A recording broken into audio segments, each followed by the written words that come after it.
Hello everyone, and welcome to today's live broadcast, Your New Best Friend, Building a Relationship with the Genetics Laboratory, presented by Heidi, PhD.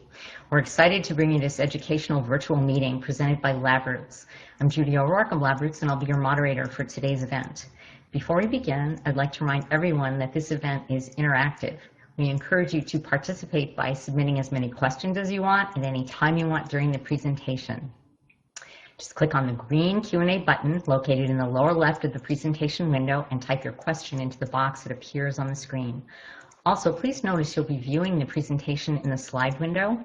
To enlarge the window, just click on the screen icon located on the lower right.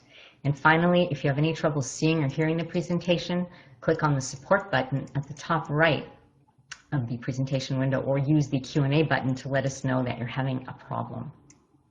This is an educational virtual meeting and thus offers free continuing education credits. After the meeting is over, please click on the CE button located in the bottom left-hand corner of your web page and follow the process of obtaining your credits. Thank you. Now I'd like to introduce Dr. Heidi Rehm. Dr. Rehm is a board-certified clinical molecular geneticist and genomic medicine researcher. She's the Chief Laboratory Director at the Partners Laboratory for Molecular Medicine, the Medical Director of the Broad Institute Clinical Research Sequencing Platform, and Associate Professor of Pathology at Brigham and Women's Hospital and Harvard Medical School.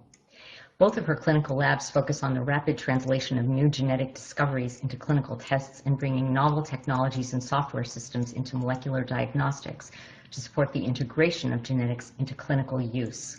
Dr. Rehm's complete bio is found on the LabRoots website.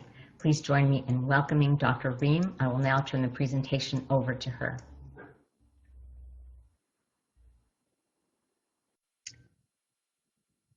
Thank you, Judy. It's a pleasure to share some insights with all of you regarding working with the laboratory. See if we can get the slides up.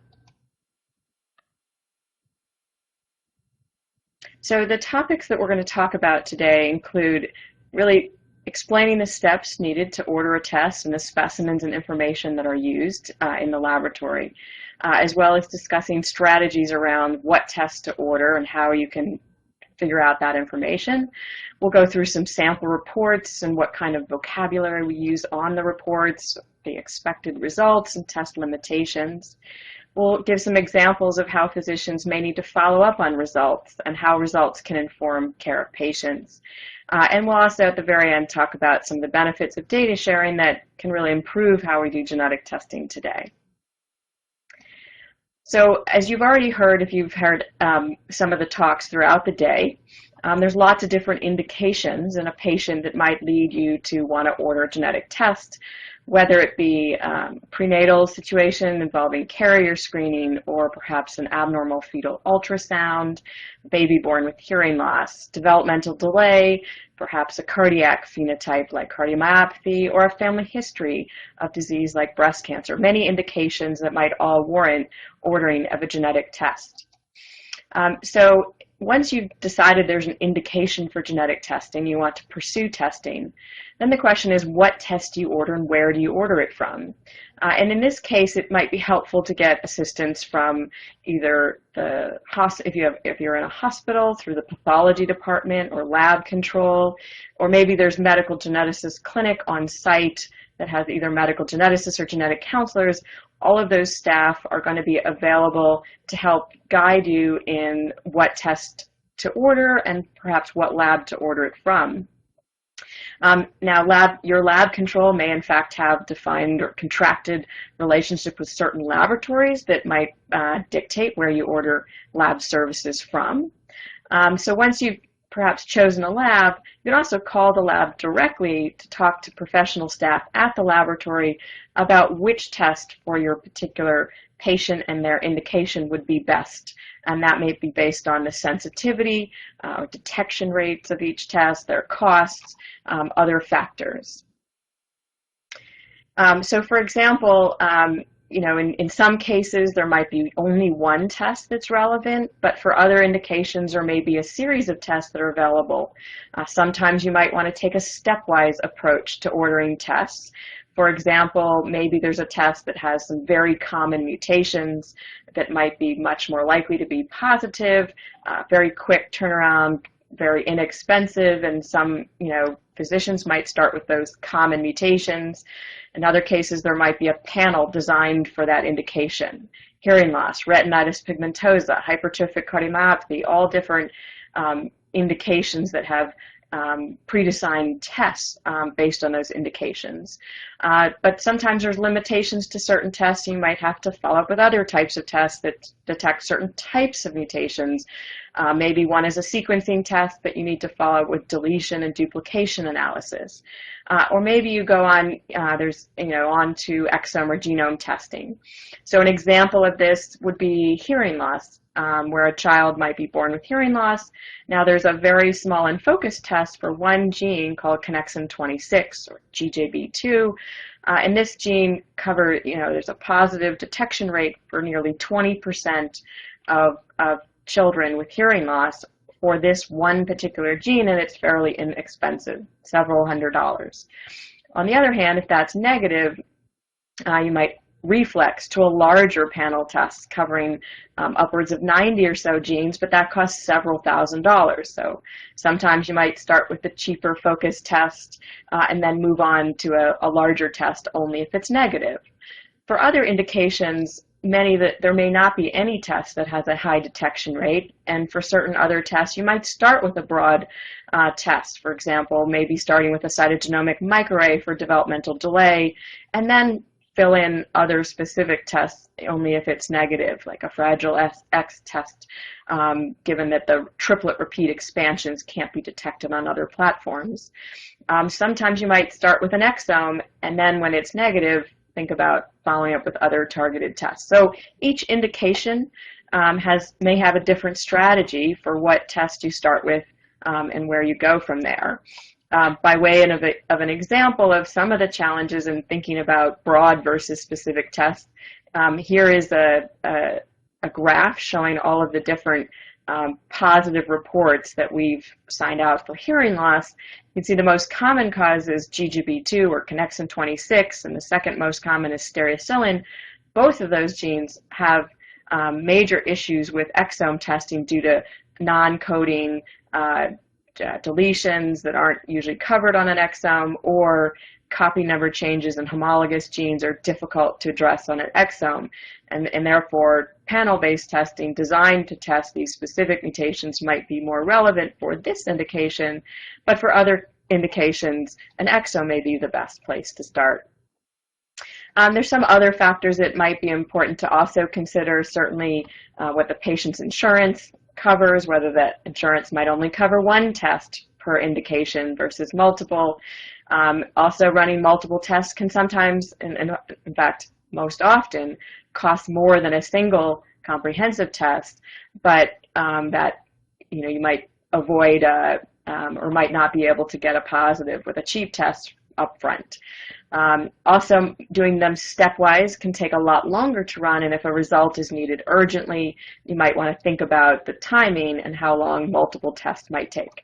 So there's lots of factors. It should be noted that if you have an urgent case, you can call the laboratory and ask them to rush that test, and sometimes the lab can accommodate that. Sometimes it might incur a surcharge.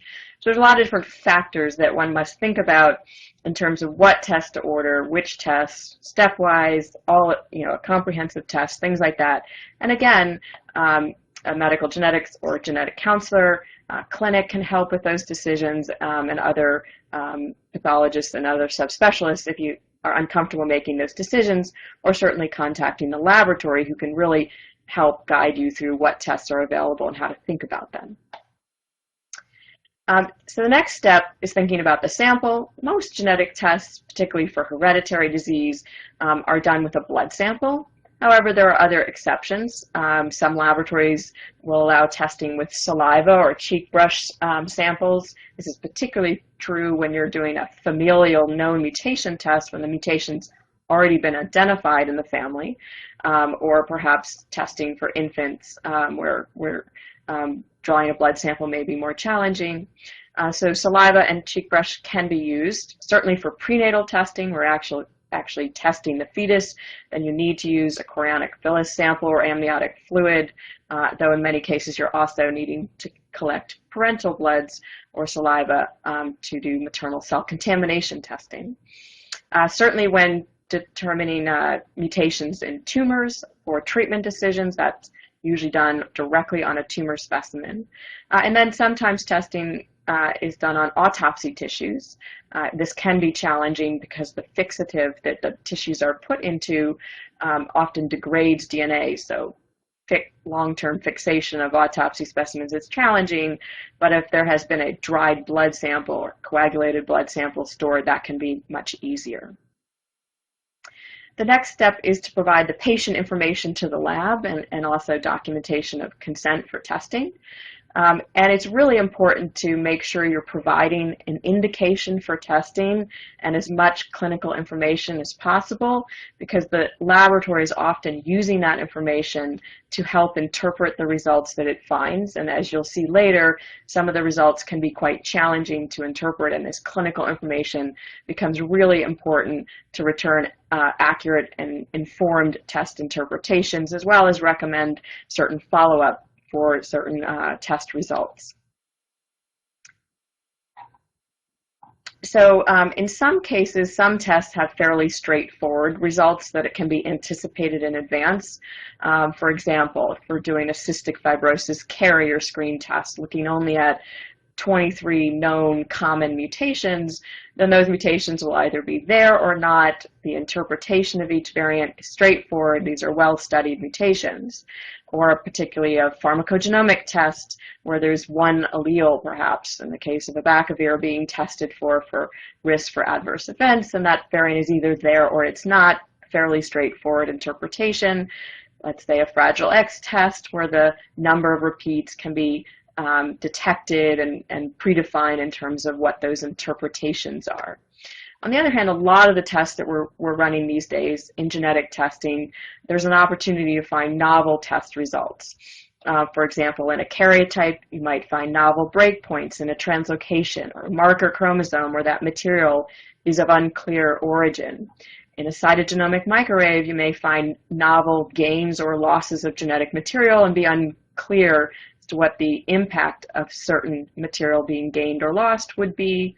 In a sequencing gene panel or an exome or a genome, we're very often finding novel variants. This is a figure that shows some data from the first 15,000 probands that we tested, where, as you can see on the graph on the bottom here, this is the number of times each variant was identified in a patient. And what you can see is that most of the variants in this first column here are being seen only, let's get my arrow here, going the wrong way, are only seen once. So most of the variants that may be clinically significant in a patient are only seen once in those patients. Moving on. So when we think about a test interpretation, so now you've ordered the testing and you've ordered the right test, and now you're anticipating the results coming back. So when we in the lab interpret results, I like to think about two steps in that interpretation process. So one is actually classifying each of the variants that are found. And when we run a panel test in a lab where we've got a sort of known set of genes we're looking at that are already associated to the disease, in that case we usually interpret every variant we identify in the panel. And we're individually gathering the evidence on each variant that's identified and classifying that variant based on its evidence and asking questions of, does this variant disrupt the gene or its protein product function? And if yes, do we think that disruption will cause a disease phenotype? And we're asking that of each variant we identify. But then the second step is to take the whole list of variants and try to give an overall result interpretation in the context of the patient's indication for testing. Have we found one or more variants that explain the patient's symptoms? And if there's a recessive inheritance pattern, perhaps siblings affected but parents are unaffected, we may be looking for variants in both copies of the gene that need to be present in order to explain the symptoms. Versus a dominant family history, we might be looking for only one copy of the gene to be impacted. And if there's multiple variants, which one is more likely to be important than another? So we're sort of looking throughout all of the variants that may be identified and trying to figure out if we've explained the patient's indication for testing. We also might give typical sort of standard recommendations for care based on those results. If there's further testing that might be indicated to help clarify the results, then we may recommend that. So this is just a figure that shows our process of variant classification. We're having to take lots of different evidence into account when we classify variants, whether they be structural variants or sequence variants, small ones, big ones, all different things. We're taking published data.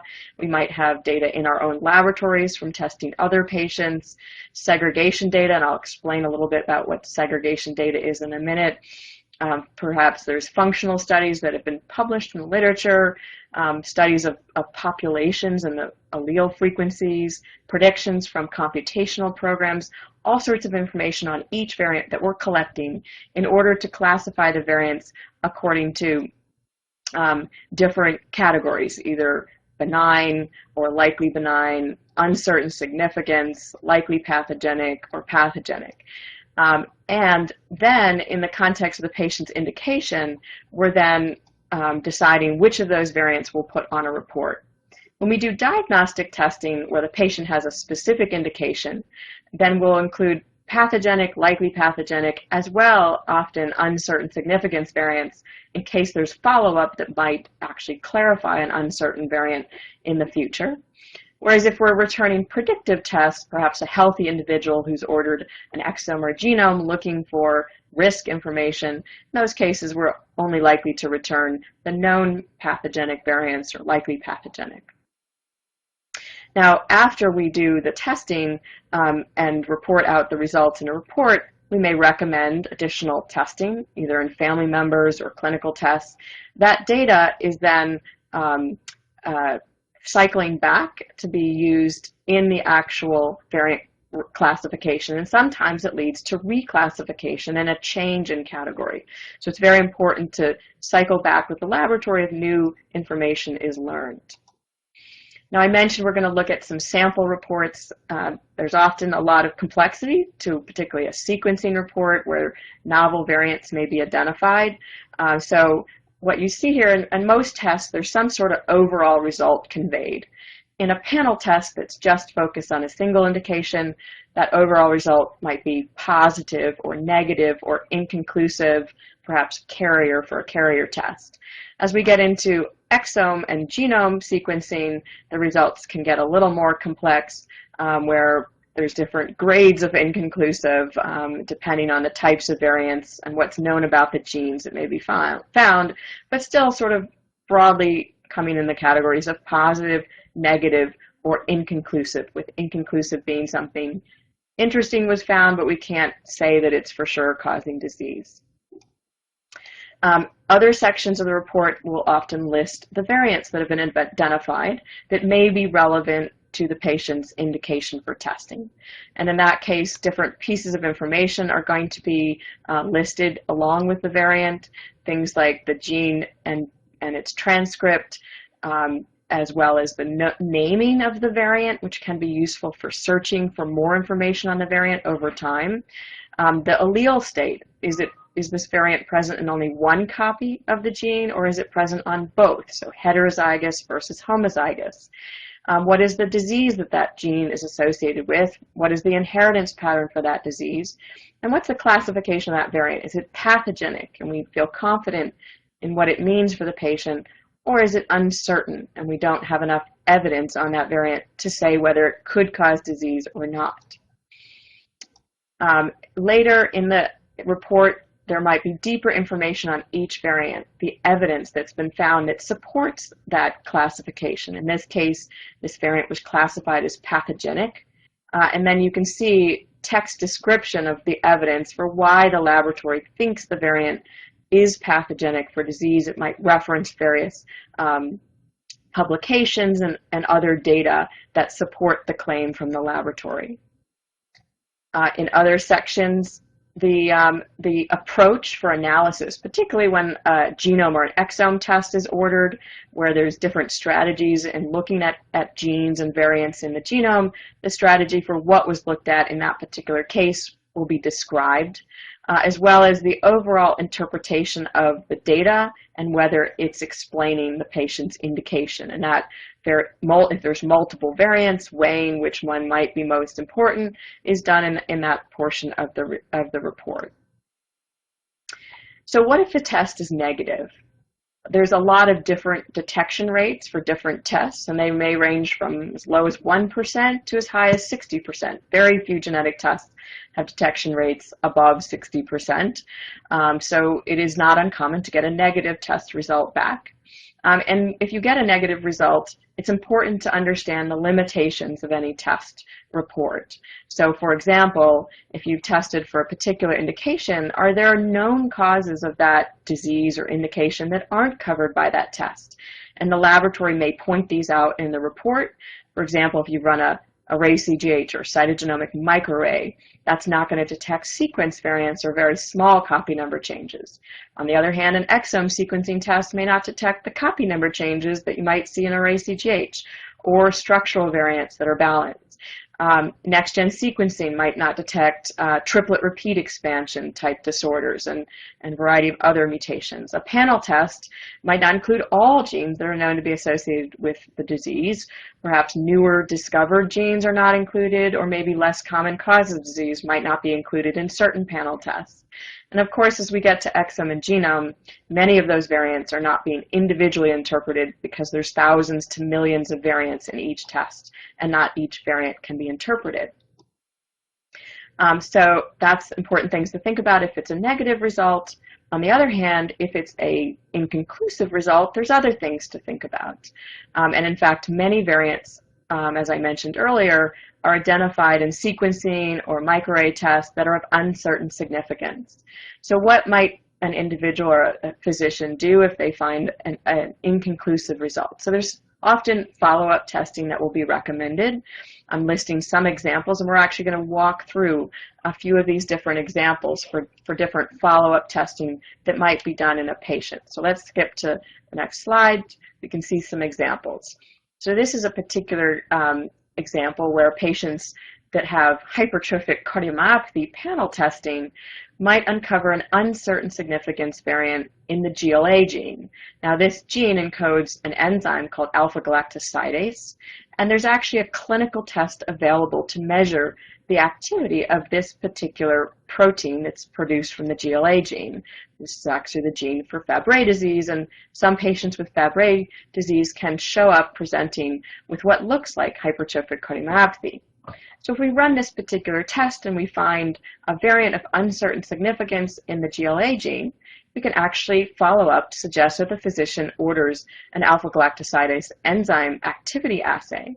And what you're seeing in these three different cases, pedigrees that are shown here, are three different mutations that we were perhaps unsure about at the start. But when additional testing was ordered of alpha-galactosidase, the levels were shown to be quite low. Instead of 100% activity, you can see these levels were very low, 1.5% or 7%. This indicates that that enzyme is not functioning appropriately and helps provide evidence that that mutation is actually causes disruption of the protein and therefore would be expected to be pathogenic. So you can see how this follow-up testing is quite useful to help inform the significance of the variant. Here's another example.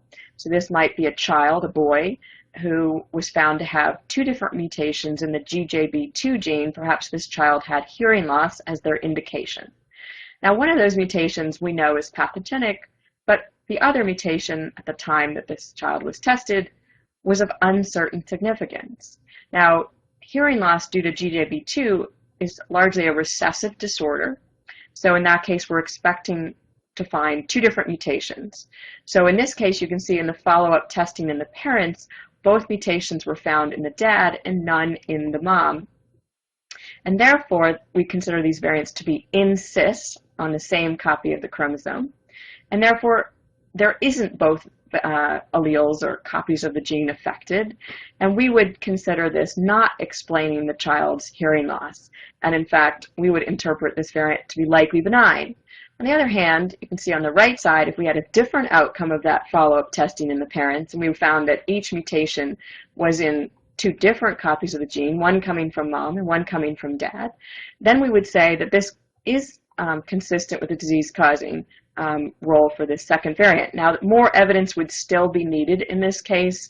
Just finding the variants in trans is not sufficient evidence, but it would at least suggest that more studies would be appropriate as opposed to the other scenario where we're sort of ruling out that variant. Here's another example. Maybe the child or an individual presented with hypertrophic cardiomyopathy. No one else in the family is affected, and we found a variant of uncertain significance in a gene already linked to that disease. Maybe it was MYH7, the myosin heavy chain gene. It's a known hypertrophic cardiomyopathy gene. If we then tested the parents, and what we're showing here on the side is that we tested both the dad and the mom, and they were both found to be negative. In that case, if we were sure about the paternity and maternity of those parental samples, and we can actually do testing to prove that, then we would conclude that that variant in the proband was de novo, and that would help provide evidence that that variant was pathogenic. This same type of interpretation is more dangerous doing exome testing if the gene is not already linked to the disease, because we all carry de novo events throughout our exome. But in this case, it provides evidence because that gene's already linked to the disease, and that can be very useful information to help inform the pathogenicity of the variant in this case. Another example I mentioned of evidence that's really useful is segregation studies.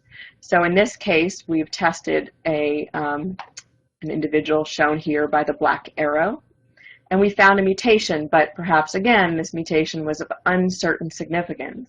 Now, this individual is from a large family of affected individuals. Everybody in that reddish color is affected. So what we want to do is test all of those individuals. And if everybody who's affected, you can see here, everyone who's affected has the actual variant, then that's consistent with segregation in this family, and this would help provide evidence that this variant is pathogenic. The more affected individuals, the stronger that evidence is. On the other hand, if one of these affected individuals clearly had the disease but did not have the variant, then that might rule out pathogenicity of the variant, again helping with the interpretation. Now, a lot of physicians will ask me, when I write a genetic report, can you just tell me how to care for the patient? Well, that's not actually the role of the laboratory. The laboratory is really providing guidance for how to interpret the variants that it identifies and whether they're known to be linked to the disease indication. They may provide general professional guidance based on what's known about the genetic mutation or the genes, but they're not going to provide very specific guidance for how to care for a given patient. As just by way of example of guidance that might be given, here going back to the case of hearing loss, looking across all of these different genes involved in hearing loss that we find commonly in patients, you can see some of these that I've pointed out. These are genes that are actually associated with syndromic forms of hearing loss. So maybe a child comes in with apparent non-syndromic hearing loss, but then we find a mutation in one of these genes that I've highlighted here, either a stereosilin CATSPR2 deletion, in which case infertility in males would be predicted, or a mutation in the Pendred syndrome gene where risk for thyroid disease is predicted, or one of the many genes causing Usher syndrome where risk for retinitis pigmentosa or blindness of later onset would be predicted. In fact, up to 10% of patients with hearing loss are at risk for Usher syndrome, a more common syndrome associated with hearing loss. So this is the kind of information the lab would relay that perhaps this individual should see an ophthalmologist, etc., based on the known syndromic features of a given result. I mentioned, some examples of how patient care might be affected. I just gave you the one with hearing loss where we're predicting the onset of other syndromic features. Here's another example of patients going back to those families with GLA variants where they came in with cardiac hypertrophy and did not realize they had variants in the Fabry disease gene. However, in this particular case, the advance the automation here. Sorry, it's not advancing.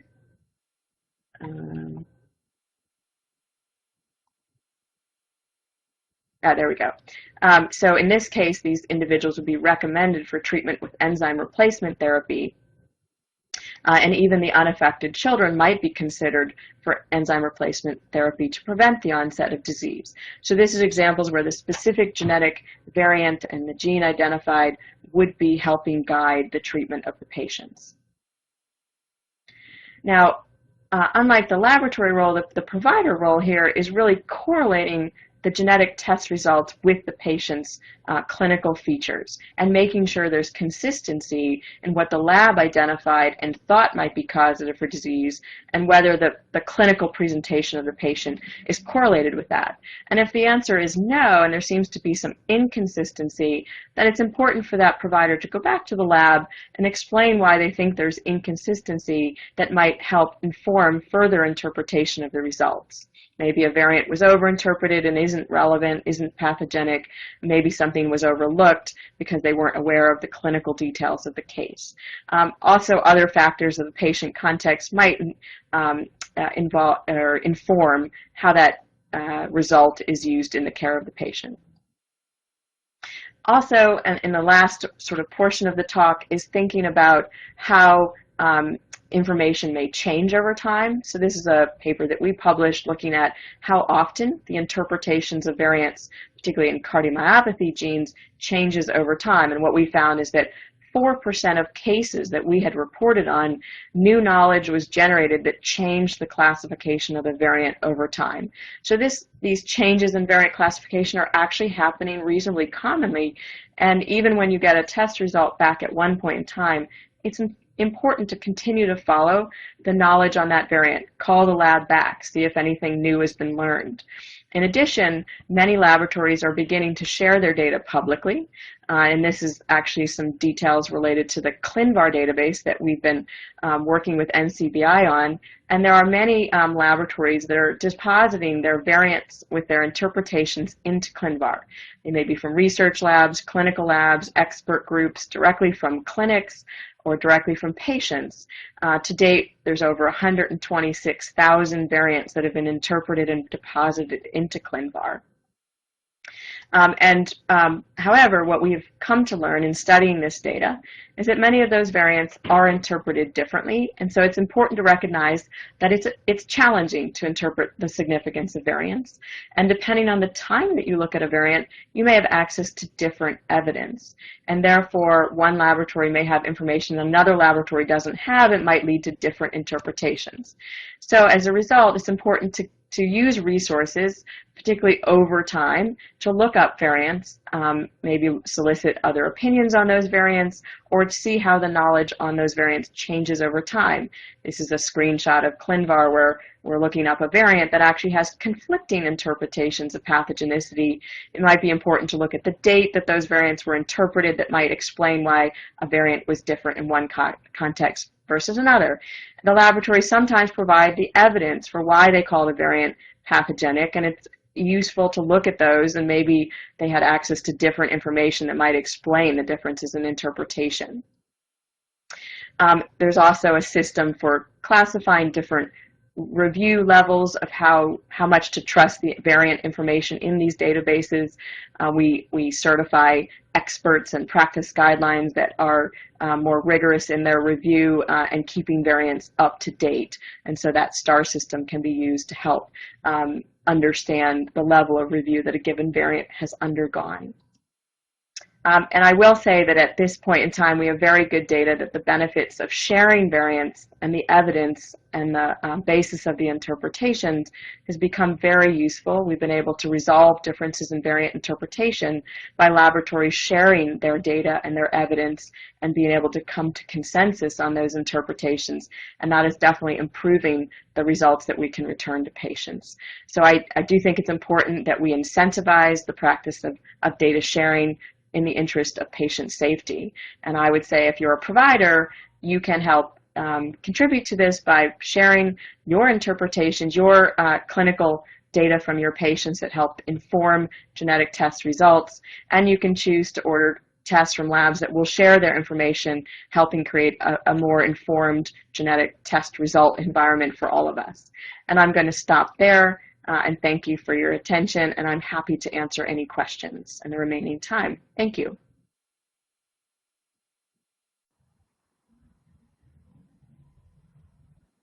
Thank you, Dr. Rehm, for that informative presentation. So it's time for Q&A. If you have a question you'd like to ask Dr. Rehm, please do so now. Just click on the green Q&A button at the lower left of the presentation window, type your question into the box that appears on your screen, and click on the send button. We'll answer as many of your questions as we have time for. Here's a question from one of our attendees. Have you encountered interference with analysis of saliva samples due to sample degradation from mercury amalgam fillings? Well, that's a good question. So that's a good question. I have not experienced that specific failure. I will say that the failure rate from saliva samples is higher than blood samples. We do experience probably about 10% failure in saliva samples in yielding enough high-quality DNA to run a test. So that failure rate is higher. I wouldn't say that we have identified what are the various causes of the failure rates that we observe. Certainly bacterial contamination and other contaminants in the saliva is likely potentially inhibiting those samples and the subsequent downstream steps. But that specific factor, I am not aware of whether that's causing any problems.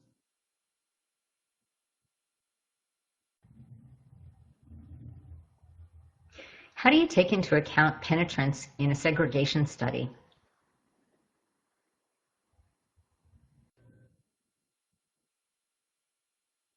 So the question was, how do we account for penetrance? So that's a really important factor. And one of the slides that I showed, I might even be able to go back to that slide. So on this particular pedigree, let me erase my prior arrows. What we're showing here is that, if I can advance one more time. Okay, so in this, in a family where penetrance is not complete, or I should say a disease, let's say a disease like hypertrophic cardiomyopathy where penetrance for that disorder is not complete, then in, get my arrow back up here, in a case like this that I'm pointing to now, if that test result had actually been positive, you know, one might look at that and say, oh, gee, that's inconsistent because the patient doesn't have disease, yet they're positive for the variant. Well, for a disease that doesn't have full penetrance, or maybe there's age-related penetrance differences, then I wouldn't have interpreted that as inconsistent. On the other hand, I would be focusing my analysis on patients who are already affected and ensuring that they have the variant and are not missing it. On occasion, we will test an affected individual and they don't have the variant. And on the one hand, you could say, well, then that must not be the right variant, maybe not pathogenic. You do have to follow up with that patient, ensure that the affected status is really likely due to a genetic disorder that is running in the family, as opposed to what we call a phenocopy, where something else, maybe it's a common disease like breast cancer. Families that have hereditary breast cancer, it is possible to develop breast cancer due to reasons other than the familial mutation. So, you know, in that case, there could be what we call phenocopy. due to environmental causes, not the genetic basis. So there are some complexities when we interpret this type of data, when we're doing segregation analyses, to ensure that we're appropriately interpreting the information. And as I mentioned earlier, we might only rely on the affected individuals to look at segregation and not the unaffected because of issues of non-penetrance in those cases.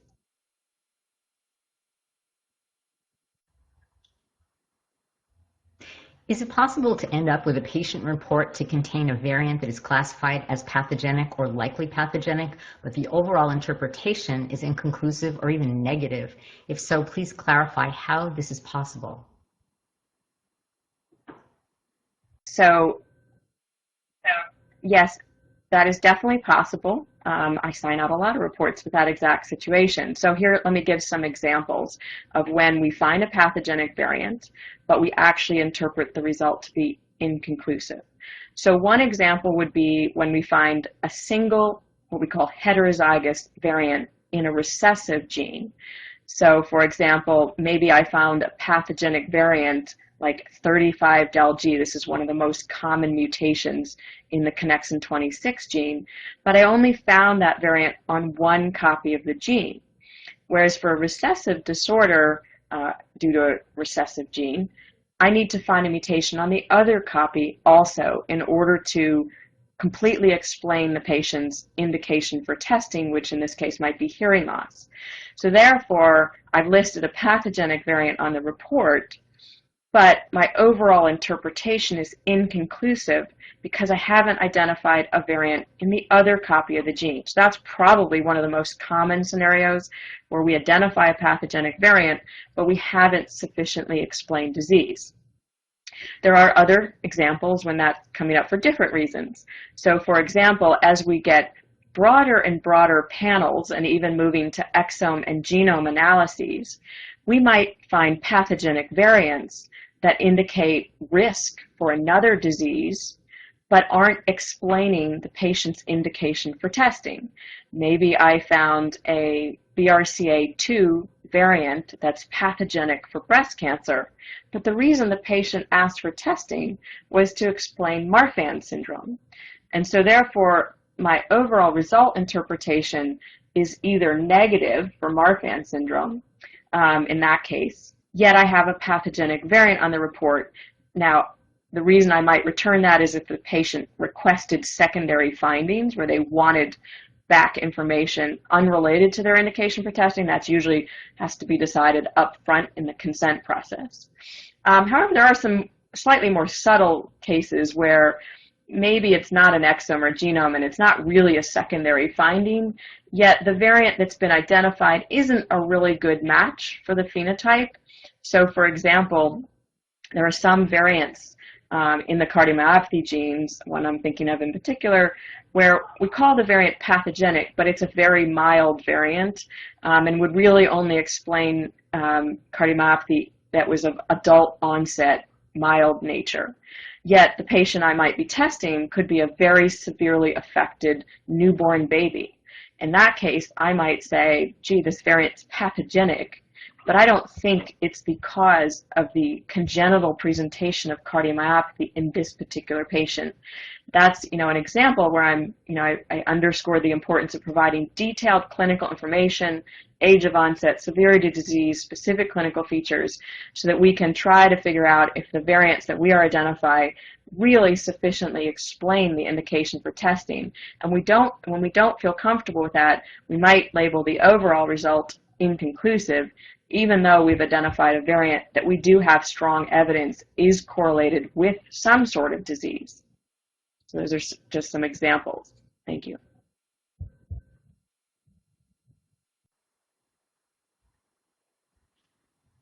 How is your variant reporting impacted by having a gene that can cause, several diseases or phenotypes?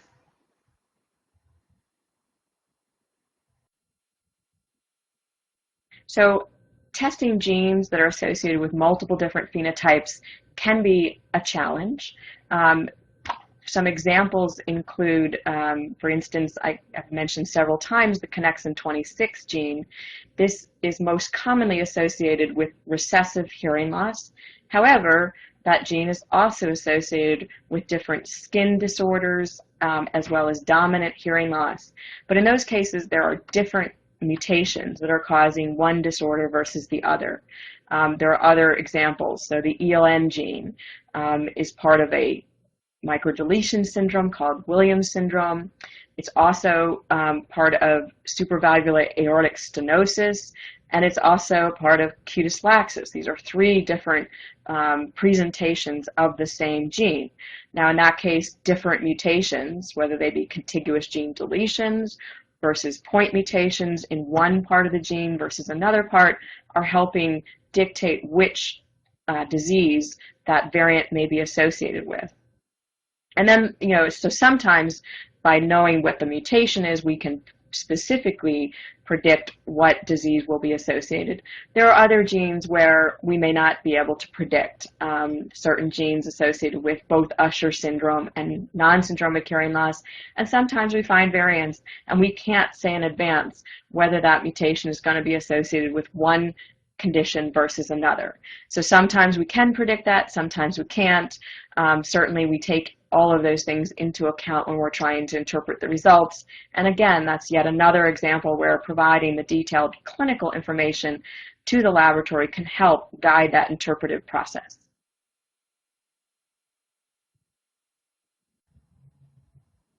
This next one is a three-parter, so let me know if I need to repeat. Do the classifications of variants differ for non-monogenic diseases? And what are the classifications for cancer testing or drug testing? And lastly, are these areas as well developed as inherited disease analysis?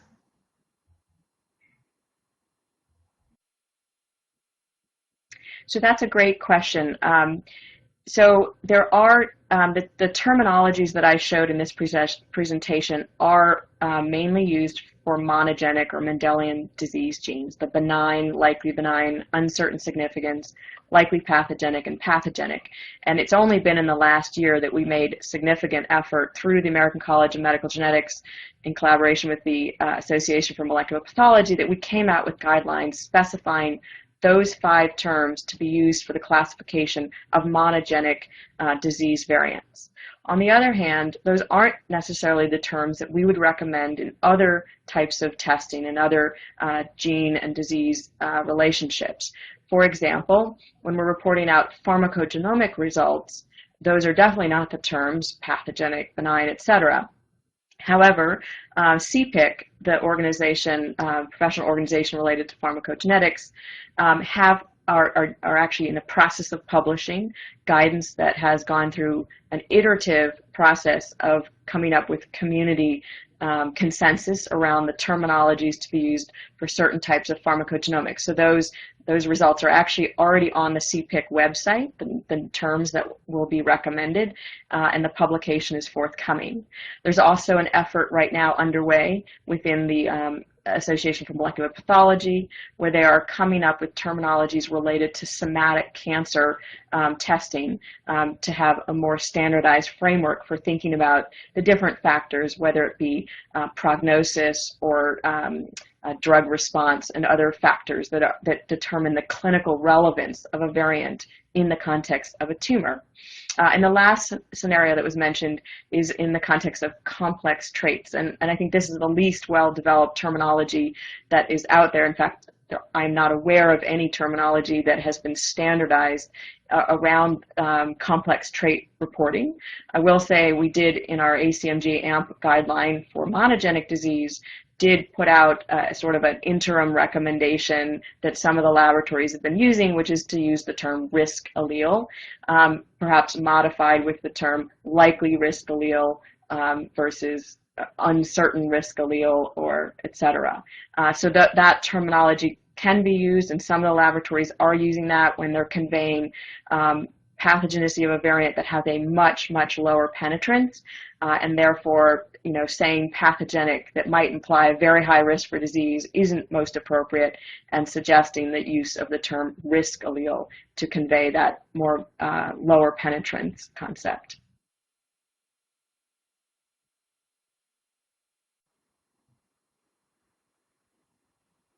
I would like to once again thank Dr. Rehm for her presentation. Do you have any final comments?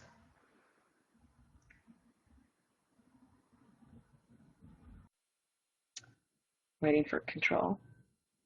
So I would just like to thank the audience. These were all great questions. Clearly, everyone is paying attention and engaged in the genetic testing process. They were terrific questions, and I enjoyed the presentation and sharing my thoughts with you. So thank you.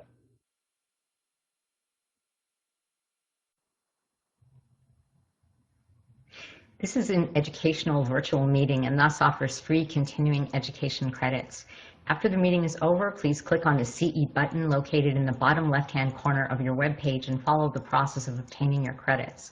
Before we go, I want to let everyone know that today's virtual meeting will be available for on-demand viewing through September 22nd, 2016.